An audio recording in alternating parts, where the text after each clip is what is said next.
contoh 18. Bentuk satu hujah didaktif yang sah. Bentuk satu hujah didaktif yang sah bagi setiap situasi yang berikut. Okey, kalau awak lihat dekat sini, kita nak lihat, kita nak hujah, awak ingat ni, hujah tu ada 3 bentuk semalam yang kita dah belajar. Okey, bentuk satu, kalau kita ingat balik semalam, bentuk satu, jika, dia adalah semua P ialah Q. Okey, kemudian kita ada P adalah benar. Contohlah P benar, maka Q benar. Q benar lah. Ni bentuk pertama. Okey, bentuk yang kedua, bentuk ni bentuk satu. Bentuk dua, dia ada bentuk jika P maka Q. Maka P benar, maka Q pun benar. Okey, maka kita ada bentuk, saya main tulis saja, tapi saya harap awak faham lah. Okey, kita ada bentuk tiga. Okey, bentuk tiga iaitu jika P maka Q, maka dia kata Q tidak benar. Okey, kemudian P tidak benar bawah dia. Dia akan jadi terbalik. Ini ada 3 bentuk. Okey, saya padam tulisan cantik. Okey, tapi yang ini saya cuma nak ingatkan awak semula apa yang kita dah belajar. Jadi, dia nak bentuk hujah didaktif yang sah. Jadi kalau kita lihat hujah didaktif yang sah, kita kena bentuk tu bentuk yang sama macam tu lah. Jadi kita ada kat sini, semua mamalia menyusui anaknya. Okey, kalau kita perhatikan mamalia, semua mamalia ialah P. Menyusukan anaknya itu ialah Q. Kucing ialah mamalia. Okey, dan kucing menyusui anaknya. Jadi kalau awak letak dia punya premis satu adalah semua mamalia menyusui anaknya. Okey, kemudian premis dua adalah dia nak suruh bentuk hujah yang sah. Premis dua, kita nak ambil yang pertama ni ke atau yang kedua?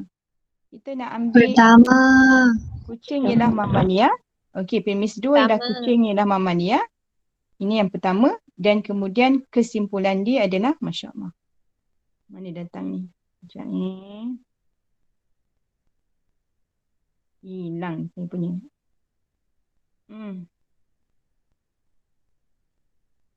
Apa dia hilang?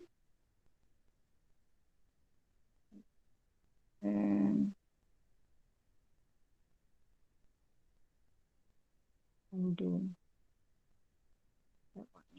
Apa hal saya ni? Undo. Saya hilang. Awak nampak tak? Saya punya dah hilang ni. Nampak. Nampak ke tak nampak? Tak nampak. Apa benda? Apa pasal tiba-tiba dia hitam ni? Dia pun nampak hitam. Saya tengok balik lah. Dia tiba-tiba menjadi seperti ini. Apa pasal dia menjadi hitam ni? Allahu Akbar. Sekejap kita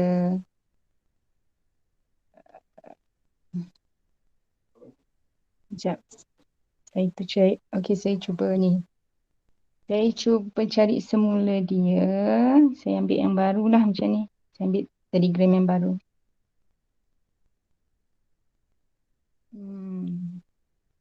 Okey. Nampak tak? Nampak.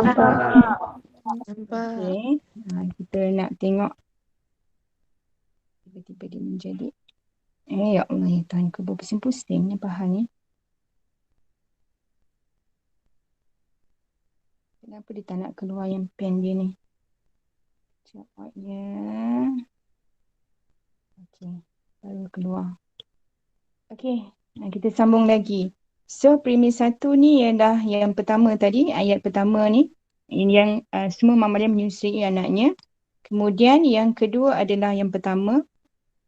Okey, yang kedua ialah yang pertama. Dan kesimpulan adalah yang kedua. Maka dia akan menjadi hujah didaktif yang sah. Okey, untuk B. Jika X lebih besar daripada kosong, awak akan dapati jika ini yang hujah yang kedua bentuk dia. Jika X lebih besar daripada kosong, maka X nilai positif. Ini ialah P, ini ialah Q. Kemudian awak lihat yang dibagi 6 lebih besar daripada kosong, 6 bernilai positif. Okey, yang pertama dengan yang kedua. Yang ini ialah premis 1. Okey. Maka yang untuk letak kat premis 2, 1 ke 2? Satu. 1 kemudian kesimpulan adalah yang kedua. Okey, kita lihat C pula. Jika X ialah nombor ganjil, maka X tambah 1 boleh dibahagi tepat dengan 2.18. Boleh dibahagi tepat dengan 2. Okey, ini ialah premis 1 lah. Kita lihat jika X ialah nombor ganjil, ini ialah P. Maka X tambah 1 boleh dibagi tepat dengan 2. Maka ini ialah Q. Kemudian dibagi 18 tambah 1 tidak boleh dibahagi tepat dengan 2. Kalau bila ada perkataan tidak, ini ialah bentuk yang ketiga. 18 bukan nombor ganjil. Okey, premis 1 kita dah kenal pasti. Okey, 18 tambah 1 tidak boleh dibahagi tepat dengan 2 ni nombor 1. 18 bukan nombor ganjil ni nombor 2. Okey, untuk premis 1 kita dah jelas. Untuk premis 2 ni kita nak letak yang nombor berapa? Nombor 1. Nombor 1 ke? Bentuk hujah yang ketiga, dia ada perkataan tidak dan bukan. Maka dekat sini sepatutnya Q ke atas. Dekat bawah P. Bila ada tidak dan bukan, dia jadi terbalik supaya dia sah bentuk hujah yang ketiga. Ingat tak? Boleh? Dekat sini Q, maka dekat sini awak kena tulis hujah yang kedua untuk premis 2. Okey, yang pertama ni pergi kepada kesimpulan. Okey? Boleh Kalau awak lihat kat sini pun, ini adalah premis dia. Ini ialah P. Okey. Dan ini salah. Ini ialah P. Saya dah sampai melebihi.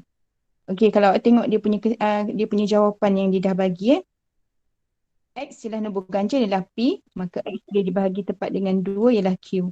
Awak akan perhatikan tidak boleh tepat dengan 2 ni adalah Q lah. Dan kemudian nombor ganjil ini adalah P. Bila ada perkataan bukan dengan tidak, dia akan jadi terbalik. Q akan jadi premis 2 dan P akan jadi premis yang kesimpulan. Bukan premis 3.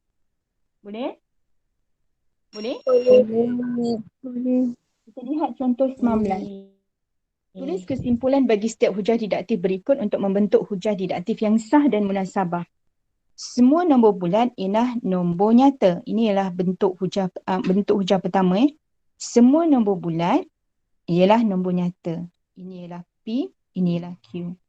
38 ialah nombor bulat. Okey, ni kita tak datang lagi 38. Nombor bulat ini adalah P. Okey, saya ada sebut semalam, setiap hujah tu mesti ada pasangan dia. Okey, kita lihat nombor bulat dah ada. Nombor bulat dah ada, datang pertama dan datang yang kali kedua. Sekarang nombor nyata tak ada dan nombor 38 ni tak ada. Maka kesimpulan kat situ ialah 38 nombor nyata. ialah nombor nyata. Okey, bagus. 38 ialah nombor nyata. Betul tak 38 nombor nyata? Munasabah naik. Okey. Kita lihat B pula. Jika AX kuasa 2 tambah BX tambah C sama dengan kosong mempunyai punca nyata. Ini adalah P lah Maka B kuasa 2 tolak 4AC lebih besar atau sama dengan kosong. Ini adalah Q. Okey, kemudian ini jika maka ni kita abaikanlah ni bentuk hujah yang kedua. Kemudian dia bagi 2. Kalau lihat kat sini ni A digantikan 2X kuasa 2, X kuasa 2 sama. B. Kemudian digantikan B sebagai P. Tambah negatif 2. Okey, ni C pasangan dia. Sama dengan kosong. Kalau kita perhatikan, B, A, C ni diulang balik dekat marker tu. Okey, jadi kesimpulan dia, kita tak ada, punca nyata pun kita ada 2 kali. Yang kita tak ada ialah inilah. Kali kedua. Cuma B kuasa 2 tolak 4AC tu kita kena tukar. Okey, ini ialah P. Kat bawah ni mestilah Q. Jadi B tu kita gantikan dengan apa? P. Ya. P kuasa 2 Tolak empat. 4. A tu kita ganti dengan apa? Dua. Kat sini A dia adalah perkali bagi X kuasa 2. Kita gantikan dengan 2. Kemudian C tu kita ganti dengan negatif. Dua. Ya, betul. Maka C kita gantikan dengan negatif 2 lebih besar atau sama dengan kosong. Dapat tak? Itu kesimpulannya. Dapat. Okey. Nanti kalau ada soalan kita akan tengok lagi. Okey, C. Premis 1. Okey, bila kita perhatikan pada premis 2 ni, dia ada tak sama dengan. Okey, ini mesti Q lah ni sepatutnya ni kalau tak sama dengan. Okey, awal-awal kita tengok kita dah boleh tahulah. Okay, kita lihat ni, ini bentuk yang ketiga. Jika garis lurus Y sama dengan X, 4X tambah C selari dengan 4CX, ini ialah P, maka M sama dengan kosong. Ini ialah Q. Dia punya pada premis 2 ialah pada Q. Kalau perhatikan, premis 2 adalah untuk Q. M tak sama dengan kosong. Jadi yang kat sini mesti dah P yang akan ada kataan bukan atau tidak. Jadi apa yang akan awak letakkan pada untuk P ni? Ni P dia. Awak nak tulis apa dekat bawah? Garis lurus Y sama dengan MX tambah C tidak selari dengan 4CX. Bagus. Okey, betul jadi dia punya kat bawah perkataannya tidak lah. Tidak selari. Boleh faham Maknanya kalau bentuk ni datang, soalan ni datang, awak akan boleh jawab dengan betul. Ini penyelesaian dia. Kita lihat contoh 20. Kali ni awak kena tulis premis 1 atau premis 2 atau premis 2. Maknanya dah tak bukan yang kesimpulan lagi lah. Okey, kalau kita lihat dekat bawah ni kita lihat A. Premis 1 dia. Premis 1 kita tak ada. Premis 2 kita ada 37 ialah nombor perdana. 37 hanya mempunyai 2 faktor. Okey. Jadi kalau awak lihat tak ada perkataan bukan, tak ada perkataan tidak. Bermaksud ini P, ini Q. Betul tak? Betul. Okey, jadi susunan dia mesti kat atas tu untuk premis 1, ini P, ini Q. Adakah kita nak letak semua? Semua perkataannya ialah semua apa ni? Semua nombor perdana. Semua nombor ialah nombor perdana. Semua nombor perdana hanya mempunyai Semua dua nombor perdana faktor. Ataupun kita nak letak satu unknown atau nilai. Jika kita nak bentuk 1 atau bentuk 2. Jika X adalah nombor perdana, maka X hanya mempunyai 2 faktor. Yang mana sesuai? Bentuk 2. Bentuk 2. Okay, kalau kita lihat dekat sini, dia gunakan bentuk 1 Semua nombor perdana hanya mempunyai 2 faktor. Maknanya sebenarnya kalau ikutkan bentuk 1, bentuk 2 pun boleh.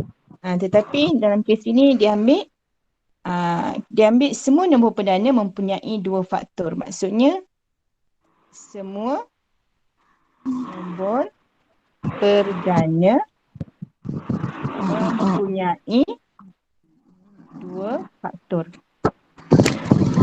Hai, Oscar. Ya, siapa tu? Okey, premis 1 ni kadang-kadang dia agak mengelirukan sama ada kita nak letak jika X nombor perdana, X mempunyai 2 faktor. 37 ialah nombor perdana. 37 hanya mempunyai 2 faktor. Hanya perkataan ni. Semua nombor perdana hanya. Saya tinggal hanya. Hanya. Okey.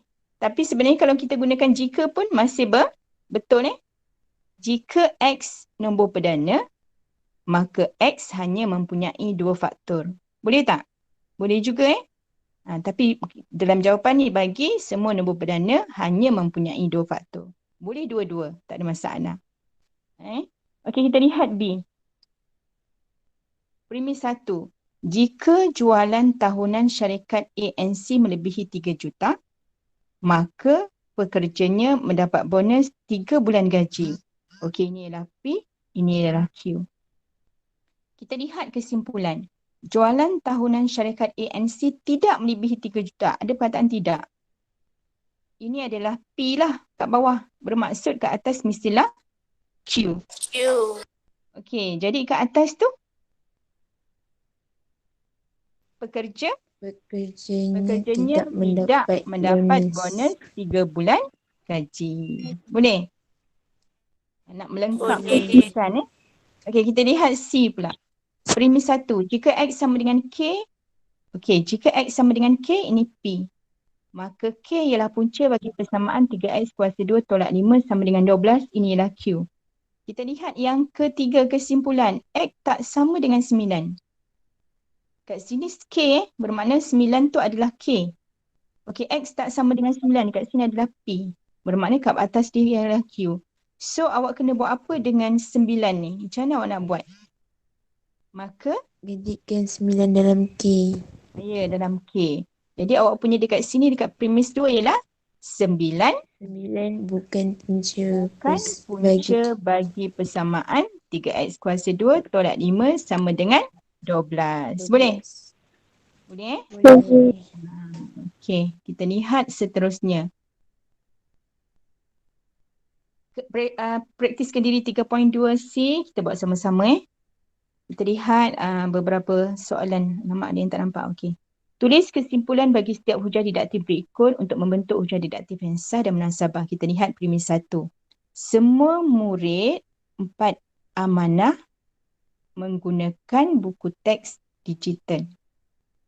Menggunakan. Ini ialah P, ini ialah Q. Semua murid 4 amanah. Okey.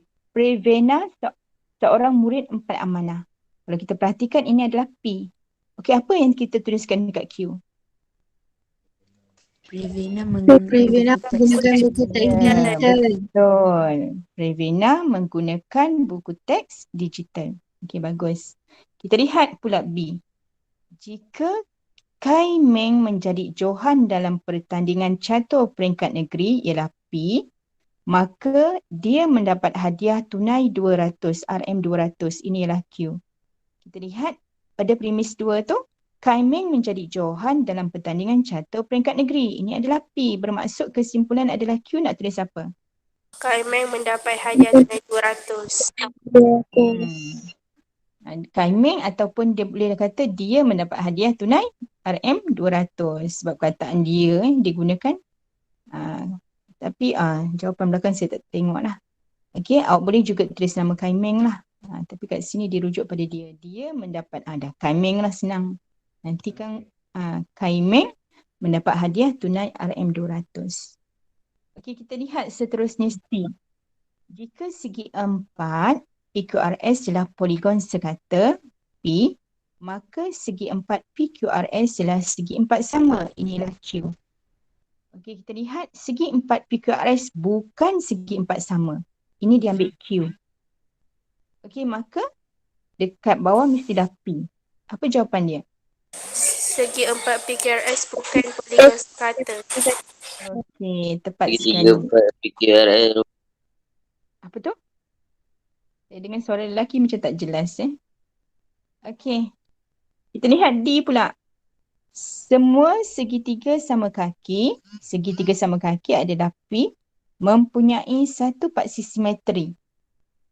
Ini ialah Q. Kemudian dia kata segitiga ABC ialah segitiga sama kaki. Ini ialah P. Maka kat bawah Q nak kena tulis apa? ABC simetri. Ya, segitiga ABC mempunyai satu paksi simetri. Okey, dah pandai lah Okey, kita lihat juga E. Jika 3M sama dengan 2N, maka M nisbah N sama dengan 2 nisbah 3. Awak perhatikan dekat sini, 3M sama dengan 2N. Ini ialah P. Kemudian kat sini kena Q lah. Apa itu?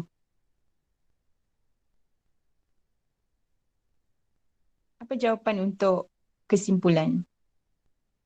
Awak tinggal ambil je. Dia ambil yang ini bulat-bulat. N sama dengan 2 divided dengan 3. Ya, M nisbah N sama dengan 2 nisbah 3. Ambil sahaja sebab dia pun ambil bulat-bulat. Okey, F pula. Premis 1.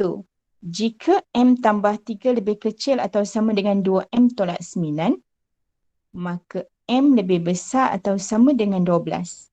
Kalau boleh perhatikan ni P, ini Q. Kemudian kita lihat dekat sini M lebih kecil daripada 12, dia letak Q kat sini. Tetapi kat sini kan ini maksudnya bukan secara persamaan. Kalau kat sini dia mematuhi lebih besar atau sama dengan, yang ni jadi lebih kecil ni automatik sebenarnya dia bukan lah. Jadi apa yang sesuai untuk dekat ni? Ini kat sini mesti P lah. Apa yang kena tulis kat situ? Dia mesti sama lah. Tiga lebih besar daripada 2M tolak 9. Lebih besar daripada 2M tolak 9. Setuju? Betul Okey. Betul kita lihat pula soalan nombor 2. Tulis premis bagi setiap hujah didaktif berikut untuk membentuk hujah didaktif yang sah. Premis 1. Banyak ni dia punya contoh Semua garis lurus yang mempunyai kecerunan sifar. Okey, ni P. Selari dengan paksi X. Ini ialah Q. Kalau perhatikan kesimpulan. Garis lurus AB, tiba-tiba ada AB selari dengan paksi X. Ini ialah Q. Bermakna atas ni mesti P. Apa yang awak nak tuliskan? Garis lurus A mempunyai kecerunan sifar. Garis lurus AB mempunyai kecerunan sifar. Okey, tepat sekali lah. Kita lihat pula B. Premis 1. 891 ialah gandaan 9. Ini ialah P kalau kita tengok tak ada bukan, tak ada tidak 891 boleh dibahagi tepat dengan 3. Maka ini adalah nilai, ini adalah Q. Apa yang sesuai kita letak dekat atas? Untuk hujah pertama dengan kedua. Semua gandaan boleh tepat dengan 3. Ya, dah pandai dah. Semua gandaan 9 boleh dibahagi tepat dengan 3. Okey, bagus Okey, kita lihat yang C pula. Jika poligon P ialah nonagon. Okey, ini adalah P. Maka poligon P mempunyai 9 bucu. Inilah Q. Okey, premis 2 kita tak tahu apa. Kita lihat dekat bawah, poligon P mempunyai 9 bucu. Kalau kita perhatikan ini adalah Q, maka mesti ke atas P. Jadi kita nak tulis apa dekat situ? Kalau macam ni dia bulat-bulat je, dia terus letak, ambil terus ayat P. Poligon P ialah nonagon. Poligon P ialah nonagon. Okey, ni senang je. Okey, dia direct aja. Okey, kita lihat untuk D. Ni D ni bila kita nak letak premis 1 ni selalunya kita akan tak pasti betul atau tidak. X lebih besar daripada 6. X lebih besar daripada 4. Kita nak tulis apa kat situ? Ini ialah jika X lebih besar daripada 6, maka X lebih besar daripada 4. Okey, jika X lebih besar daripada 6, maka X lebih besar daripada 4. Sesuai tak? Kalau kita letak yang lebih besar daripada 6, contohnya 7, mesti dia lebih besar daripada 4. Betul? Okey, tepat sekali lah. Baik, dah pandai dah, Alhamdulillah. Okey, kita lihat D. Ini yang ni, ini macam D ni saya dah. D ni saya ulang balik pula Okey, E. Jika hari ini hujan, okey, P. Maka suhu bilik kurang daripada 19 darjah. Inilah Q. Hari ini tidak hujan, kat sini P. Maka dekat atas, suhu bilik Lebih daripada 19 darjah Celsius. Ya, tepat sekali. Okey, kita lihat F yang terakhir, saya rasa lah yang terakhir ni. Okey, kat sini ada tak sama dengan, confirm ini adalah Q dan ini adalah P. Maka apa yang sesuai kat atas? Kat atas ada tak sama dengan atau bukan? Kalau premis 1. Tak ada kan? Betul tak? Betul. Jadi apa kita akan tulis kat atas? Kita akan tulis jika 3X tolak 8 sama dengan 16 tolak 8 sama dengan 16, maka sama dengan X sama dengan 8. Okey, boleh Boleh. Okey, kita nak Boleh. teruskan. Kita nak habiskan kalau boleh pukul 11 dah habis. Ataupun lebih awal bagus lah, nanti awak boleh berehat.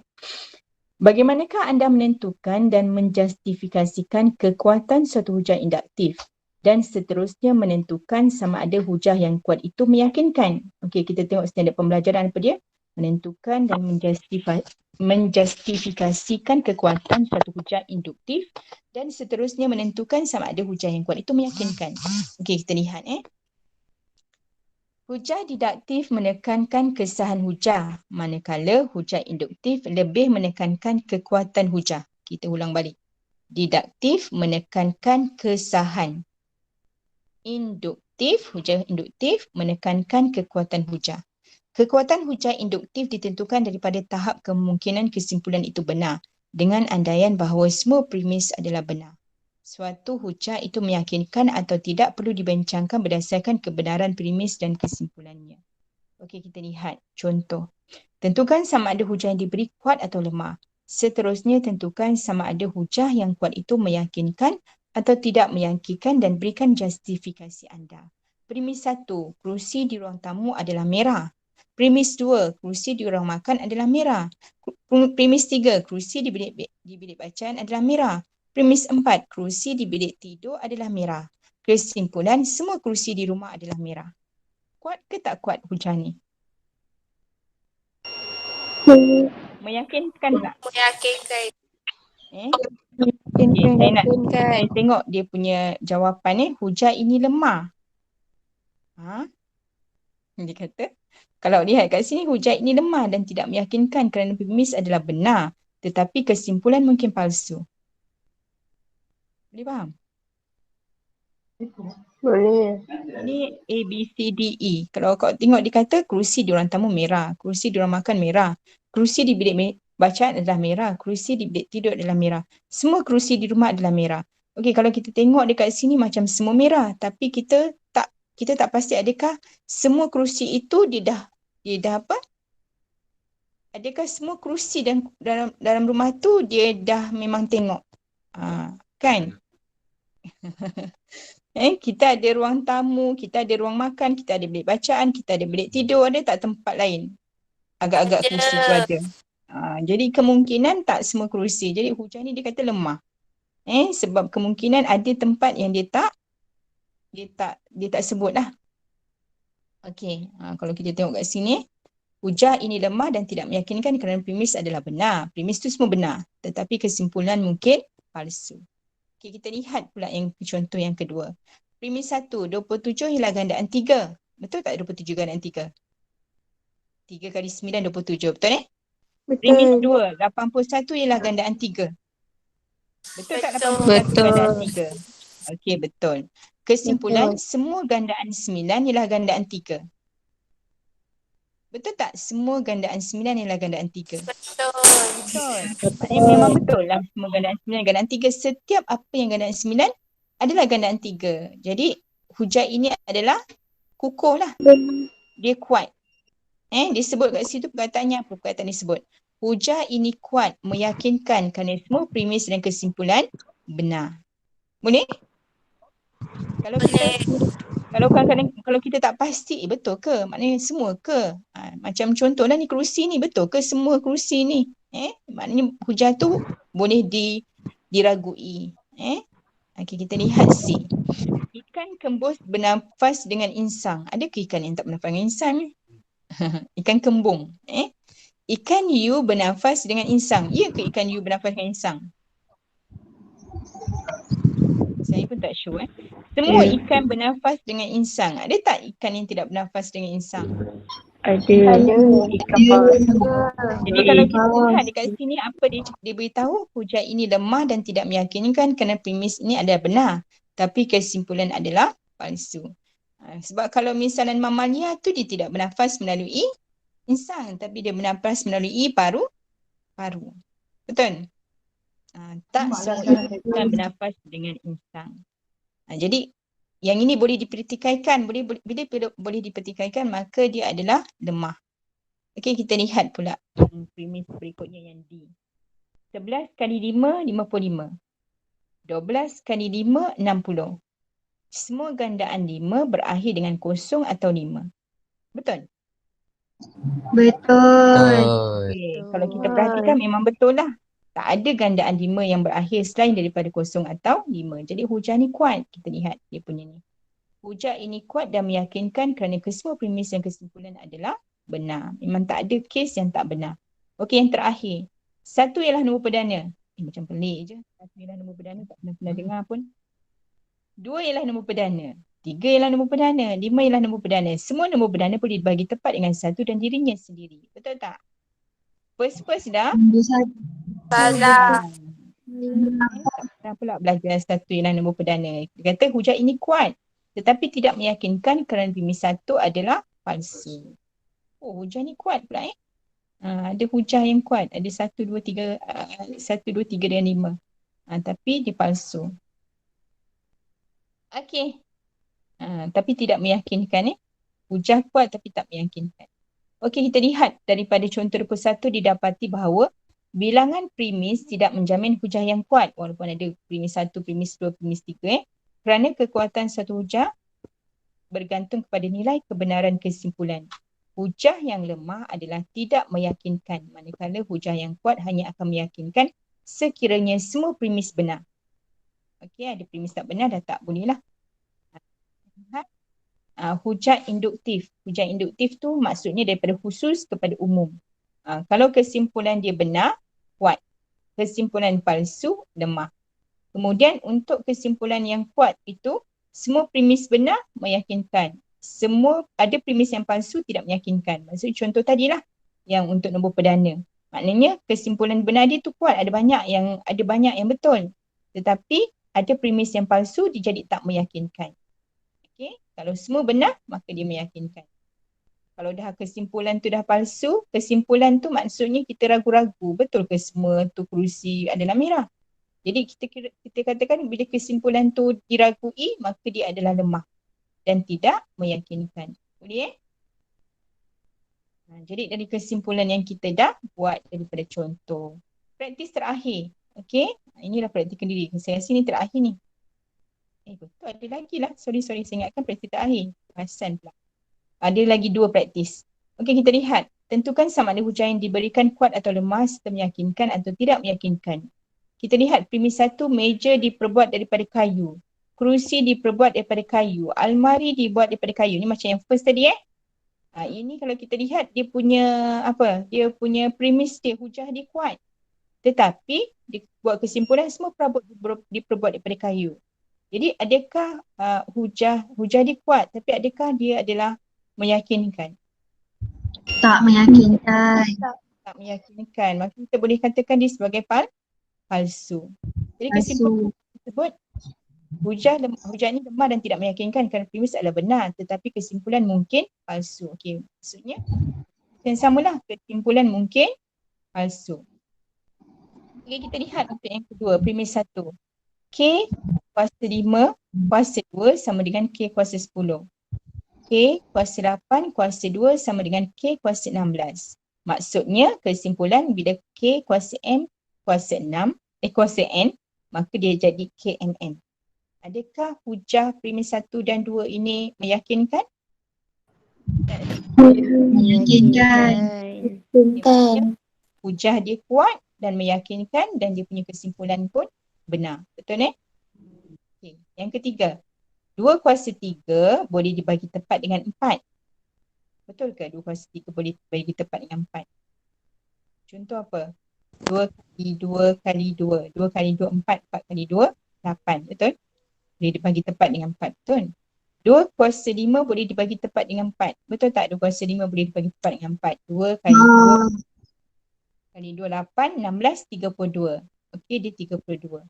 Maka 2 kuasa N boleh dibagi tepat dengan 4. Setuju?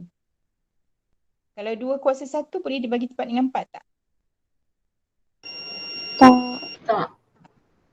Jadi ada kes yang tak boleh. Maknanya ada satu kes yang tak boleh, maka kita katakan bahawa dia punya hujah tu dah kuat. Tapi ada premis kemungkinan yang palsu. Maka kita nak sebut apa kat sini? Maka dia punya kesimpulan adalah Tak kuat lah, lemah. Boleh? Ada Boleh. kes yang tertentu. Okey, premis 1, 2 kali 5, 10, betul. 4 kali 5, 20, betul. 6 kali 5, 30, betul. Kesimpulan dia, hasil darab gandaan 2. Okey, gandaan 2 ni masuk genap lah. Hasil darab gandaan 2 dan 5 berakhir dengan digit kosong. Setuju tak? Betul. Untuk semua kes dia benar. Hujah dia kuat dan dia pun benar. Okey. Okey, kalau kita lihat pula yang kelima. Premis 1, 24 ialah gandaan 6. 36 ialah gandaan 6. 40 ialah gandaan 6. Betul ke 40 gandaan 6? Tak. Salah. 10 gandaan 6 ialah nombor genap. Ini dah salah. Dia punya premis pun dah, dia hujah-hujah dia tu ada yang kuat lah. Tapi ada satu kes hujah dia yang salah.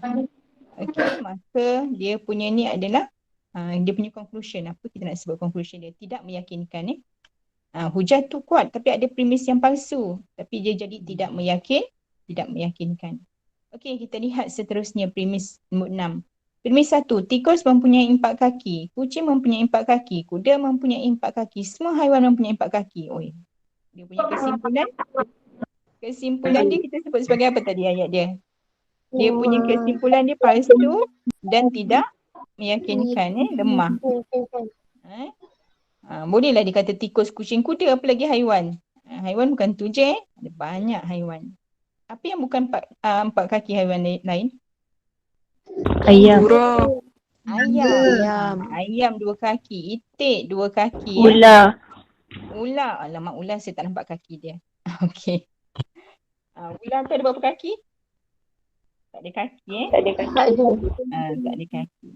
Okey, kita lihat seterusnya. Bagaimana anda membentuk hujah induktif yang kuat bagi suatu situasi? Hujah induktif yang kuat dan meyakinkan bergantung kepada premis dan kesimpulan yang benar.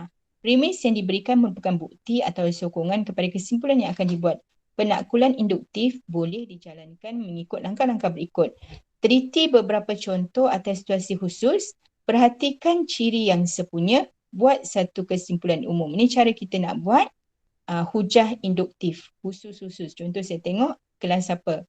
Tingkatan 4.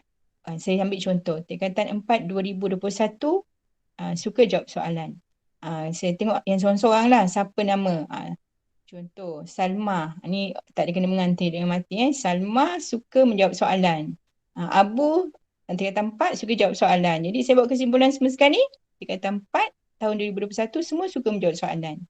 Itulah contoh macam mana kita nak buat kesimpulan umum. Ambil daripada seorang-seorang lah. Okey, contoh 22. Bentuk satu kesimpulan induktif yang kuat bagi setiap pola nombor yang berikut. Lihat kat sini. 1/1, 1/2, 1/3, 1/4 pola dia. 1/1 ialah 1 kuasa negatif 1. 2 kuasa negatif 1. 3 kuasa negatif 1. 4 kuasa negatif 1. Awak boleh tulis seterusnya akan jadi 5 kuasa negatif 1. Jadi apakah bentuk kesimpulan yang awak boleh katakan? Awak akan gantikan dia dengan N yang berubah. Kuasa negatif 1 di mana N itu apa nilai dia? 1, Sama 2, dengan 1, 2, 3 dan dot. Kata biasa 3 dot. Okey. 1, 2. Kalau kat sini 1, 2, 3, 4 dibagilah. Dia asalkan dia ada dot. 3 nombor dah cukup jugalah. Okey, kita lihat pula yang berikutnya pola dia. 0.5 adalah 0.5 kuasa 1. 0.25 adalah 0.5 kuasa 2. 0.125 adalah 0.5 kuasa 3. 0.625 adalah 0.5 kuasa 4. Jadi apakah awak kesimpulan umum yang awak boleh buat? 0.5 kurungan kuasa N. Okey, kemudian N adalah sama dengan, bermula dengan apa? 1, 2, 3. Okey, nak 4 pun boleh. Dot. Jelas? Ya. Kita lihat seterusnya pola 1, 3, 5, 7. Ini pola ni biasanya awak kena akan ada keadaan yang awak kena cuba reka sendiri. Okey, 1 ni didapati daripada 2 kali 0 tambah 1. 2 kali 1 tambah 1 dapat 3. Okey, 2 kali 2 tambah 1. Awak perhatikan apa yang sama. Yang sama ialah 2, betul? Betul. Yang tak sama yang berubah-ubah ialah 0, 1, 2, 3. Itu awak kena gantikan dengan N. Kemudian tambah 1. Yang mana N adalah sama dengan, awak mula N ni dengan apa dekat sini? Kosong. 1, 2, 3 dan dot. Jelas? Awak tengok awak perhatikan pada saya ni semua ada 3 dot. 3 dot. 3 dot. 3 dot. Dulu masa saya pergi kursus dia kata kalau penyataan ni dia punya dot-dot mesti ada 3. Kalau lebih potong 1 markah. Saya pun tak tahu kenapa jadi titik dia tu dia kata mesti 3 titik. Tak boleh lebih. Cakap macam tu lah. Okey, tapi ni saya tak tahu apa dia punya justifikasi mesti titik tu 3 lah. Kalau perhatikan semua di titik dia 3 dan tak lebih. Okey, kita lihat pula pola 0924 45. Okey, macam mana nak bentukkan pola tu? 3 kali 1 kuasa 2 tolak 3. Okey, daripada bawah sampai ke atas dia berubah. Jadi dia punya pattern dia, yang ni kita abaikan yang dia punya nombor hasil dia. Kita ambil 3. Kemudian 3 dalam kurungan N kuasa 2. kuasa Kuasa 2 2 tolak 3. tolak 3. Kemudian kita nak kena ada syarat dia. N sama dengan 1, 2, 2, 3 dan seterusnya. 3 dot. 3 dot. Okey, boleh Okey, praktiskan diri 3.2E. Betul tak ni tak akhir? Alhamdulillah. Okey, 3.2E. Bentuk satu kesimpulan induktif yang kuat bagi setiap pola nombor berikut. Okey, nombor 1. Kalau awak perhatikan dekat situ dia dah bagi, dah senang dah awak Ni dah ada hasil. Nanti akan datang, nanti awak kena fikir sikit. Akan ada lah bentuk yang awak kena fikirkan. Apa bentuk tu? Okey, apa yang kita kena sama kat situ? Kurungan sama. Kemudian 3 sama. Darab sama. Yang 1, 2, 3, 4 kita kena buat jadi N. Tutup kurungan sama. Kuasa negatif 1 sama. Kemudian satu lagi kita nak kena buat apa? Satu lagi kita kena buat apa? Syarat. Syarat dia. Apa syarat dia? Dengan 2, 3 dan Satu. seterusnya. 2, 3 dan dot. Okey, 3 titik. Okey, untuk pola yang kedua, saya nak dengar apa yang awak akan tulis. Saya nak tulis apa kat situ? 1, 2, 3, 4. Kalau lihat atas tu berubah. Tapi bawah dia 5, 5, 5, 5. Bermakna kita letak N. Kemudian? Per 5. Okey, kemudian saya nak letak syarat apa? N sama dengan 1. N sama dengan 1, 2, 3, 4 dan dot. Okey. Okey, nombor 3 pula. Apa yang saya nak buat dengan nombor 3 ni? Perhatikan apa yang sama. 2. Okey, 2 sama. Kemudian N. adakah 0, 1, 8, 27 diikut turutan tak? Yang ini awak kena ubah. Diikut tak 1, 2, 3, 4, 5 atau 0, 1, 2, 3, 4? Kat situ awak kena tulis apa? Apa yang awak kena ubah soal? Awak kena jadikan dia 2. Ini ialah 0. Ni kuasa berapa ni? Ni tambah dengan 0. Kita nak bentuk dia sama. Atas. Okey, yang ini akan jadi 2. Ini akan jadi 1. Kuasa berapa agaknya? Kalau ini, kalau kita kata kuasa berapa? Contoh saya letak kuasa 3. Yang ni kuasa 3 tambah 1. Yang ini saya buat 2. Kemudian saya buat 2 kuasa 3 tambah 2. Setuju tak? Yang ni saya buat 2. Kemudian saya buat 3 kuasa 3 tambah 3.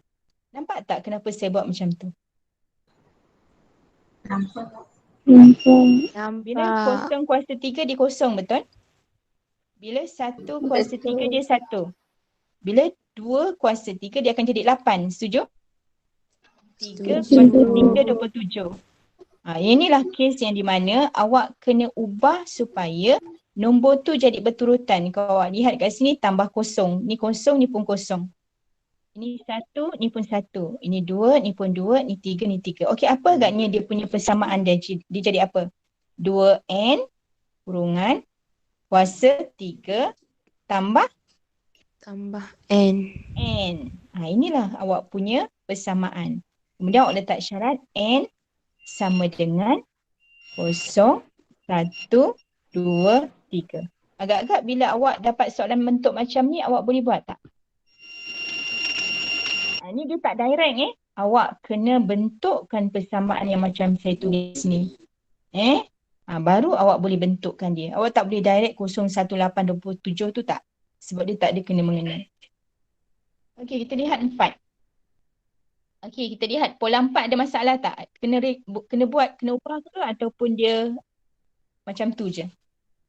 Siapa yang masuk ni yang dah habis ni baru dia nak masuk ni.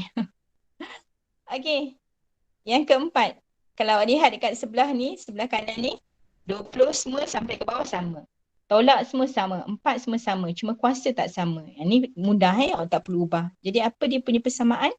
20 tolak 4 kuasa N. Tolak 4 kuasa N. Kemudian letak syarat N sama dengan 1, 1, 2, 3 dan seterusnya. Okey, kita dah habis dah. Alhamdulillah. Okey, boleh tak? Kita dah tamat dah untuk hari ni. Bila saya tengok bab 3 tu, saya rasa kita kena buat satu lagi kelas. Last kelas, insyaAllah satu kelas lagi. Okey, saya rasa hari esok hari Ahad kan? Hari Ahad biasa orang suka rehat kan? Kalau misalnya kita buat hari Isnin boleh? Banyak apa? Banyak? Boleh. Isnin kita buat masa yang sama 10 hingga 11 insyaAllah. Saya cuba tak ambil masa 1 jam. Macam hari ni lah saya tengok 10.48 kita dah habis. Jadi kita taklah lama-lama sangat. Tapi kalau boleh saya nak semua ada. Kalau hari ni kita tengok ada berapa orang semua? Kelas ada 46 orang aja. Ni mesti ada yang pergi jalan-jalan ni. 49 cikgu. 49 ni. Ada 49 orang aja. Jadi saya rasa macam ada lagi yang tak ada ni. Jadi saya tak nak mungkin saya kena share lah rakaman ni. Yang semalam saya tak share. Saya rasa macam ada ramai. Tapi saya cuba share lah dua-dua. Jadi untuk hari Isnin insyaAllah masa yang sama pukul 10 hingga 11. Boleh? Ada masalah? Okey. Tak ada. Okey, terima kasih. Okey, sebelum saya kata terima kasih ni,